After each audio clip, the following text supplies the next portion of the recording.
नागपूर पासून मुंबईपर्यंत जाणाऱ्या समृद्धी महामार्गाच्या चर्चा कायम होतात। सुमारे 701 किलोमीटरच्या लांबीच्या या महामार्गामुळे प्रवास जलद झाला असला तरी तो सुखाचा मात्र नक्कीच झालेला नाही। या महामार्गावरील अपघात हे चिंतेचे कारण असतानाच आता या महामार्गावर होणारी लूटमारही वाढली आहे। हा 6 पदरी द्रुतगती महामार्ग ज्या 10 जिल्ह्यातून जातो त्या मार्गावर अनेक आंतरजिल्हा व आंतरराज्य टोळ्या प्रवाशांची लूटमार करत असल्याच्या घटना घडल्या आहेत। मंगळवारी अशाच एका टोळीचा नगर पोलिसांनी छडा लावला। या कारवाईत पोलिसांनी 6 आरोपींना बेड्या ठोकल्या असल्या तरी यातील बरेच आरोपी हे दुसऱ्या जिल्ह्यातील आहेत। अहिल्यानगरच्या एलसीबीने या टोळीकडून 9 लाखांपेक्षा जास्तीचा मुद्देमाल हस्तगत केलाय। या टोळीने कसा नाकात दम आणला होता आणि नगर एलसीबीनं ही टोळी कशी पकडली हेच आपण या व्हिडिओतून पाहूया। नमस्कार, मी अजय आणि आपण पाहत आहात अहिल्यानगर लाईव्ह 24, नगरी घडामोडींचं परफेक्ट अनालिसिस। समृद्धी महामार्गामुळे नागपूर ते मुंबई हा 16 तासांचा प्रवास 8 तासांवर आला। 701 किलोमीटर लांबीचा हा महामार्ग महायुती सरकार व केंद्र सरकारचा ड्रीम प्रोजेक्ट ठरला।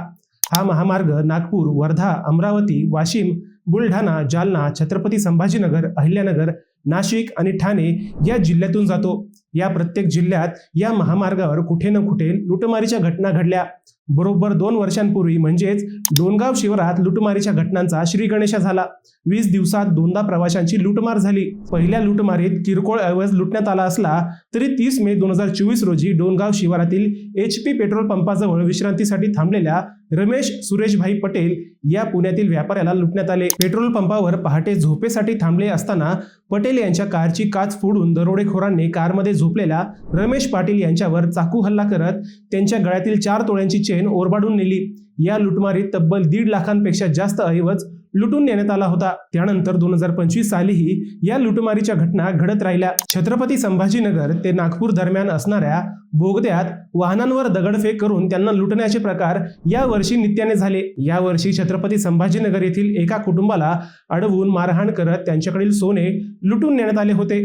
त्यानंतर वैजापूर, जांभरगाव शिवारात रात्री 2 प्रवाशांच्या वाहनांवर दगडफेक करून त्यात एकाला जखमी करण्यात आले होते। अर्थात हे दोन्ही प्रवासी जखमी अवस्थेत तिथून पळून गेले। त्यानंतर नागपूर पुणे महामार्गावरील कर्जना गावाजवळ मध्यरात्री एका ट्रॅव्हल्सवर दगडफेक करण्यात आली। ट्रॅव्हल्स चालकाने गाडी न थांबवल्यामुळे लुटारूंना लुटमार करता आली नाही। त्यानंतर काहीच दिवसात मेहकर जवळ मुंबईकडे जाणाऱ्या एका कुटुंबाला लुटण्यात आले। त्यानंतर 22 ऑगस्ट 2025 रोजी फरदापूर टोल नाक्याजवळ एका सोने चांदीच्या व्यापाऱ्याला चाकूचा धाक दाखवून त्याच्याकडील सुमारे 5 किलो सोने लुटून नेण्यात आले होते। मेहकर पोलिसांनी व स्थानिक गुन्हे शाखेच्या पथकाने त्यावेळीही 5 आरोपींना अटक केली होती। हे आरोपी महाराष्ट्रातील नाही तर थेट MP-तील होते। MP-तून येऊन ते महाराष्ट्रात दरोडे टाकत होते अशी माहिती पुढे आली आहे। या व्यापाऱ्याचा वाहन चालकही या लुटारूंना सामील होता असे नंतर तपासात समोर आले। 2026 मध्येही समृद्धीवरील लूटमार कायम राहिली। मार्च महिन्यात नागपूर MIDCतून कोळसा घेऊन भिवंडीकडे चाललेल्या एका ट्रक चालकाला शहापूर खुटघर परिसरात लुटण्यात आले। 10 ते 12 दरोडेखोर चालत्या ट्रकमध्ये चढले व त्यांनी चाकूचा धाक दाखवून चालकाच्या खिशातील रोकड व गाडीतील डिझेल चोरले। त्यानंतर मे महिन्यात गुजरात येथून मुंबईला जात असलेल्या एका व्यापाऱ्याला दुसरं बीड जवळ लुटण्यात आले। अभयसिंह वाघेला हा धान्याचा व्यापारी रोख 12 लाख रुपये घेऊन गुजरातकडे जात होता। दुसरं बीड टोल नाक्याजवळ बोलेरो व इनोव्हा या 2 गाड्यांमध्ये आलेल्या 10 ते 12 दरोडेखोरांनी या व्यापाऱ्याला पिस्तूलचा धाक दाखवून त्याच्याकडील रोकड लंपास केली। पोलिसांनी या टोळीचाही पर्दाफाश केला। आंतरराज्यातील हे दरोडेखोर बीड जिल्ह्यात लपून बसले होते। त्यांच्याकडे देशी बनावटीचे पिस्तूल व 4 जिवंत काडतुसे पोलिसांनी जप्त केली। आता 2 दिवसांपूर्वी नगरच्या LCBनं याच समृद्धी महामार्गावर लुटमार करणारी एक टोळी पकडली। या टोळीने 27 मे रोजी समृद्धी महामार्गावर अक्षरशः नंगा नाच चालवला होता। लातूर येथील ट्रक चालक दत्ता बाबूराव राजुळे हे आपल्या ट्रकने मुंबईकडे जात असताना या टोळीने त्यांना पोल क्रमांक 529 जवळ अडवले। राजुळे यांना बेदम मारहाण करत त्यांच्या खिशातील रोकड व ट्रकमधील डिझेल घेऊन ही टोळी पसार झाली। त्याच दिवशी या टोळीने एका वॅगनार चालकालाही अडवले। कार चालक व त्याची पत्नी यांना चाकूचा धाक दाखवून सोने व रोकड असा तब्बल 1.25 लाखांचा ऐवज या टोळीने लुटला। त्यानंतर याच महामार्गावर या टोळीने आणखी एका ट्रक चालकाला अडवत त्याच्याकडील तब्बल 150 लिटर डिझेल चोरून नेले।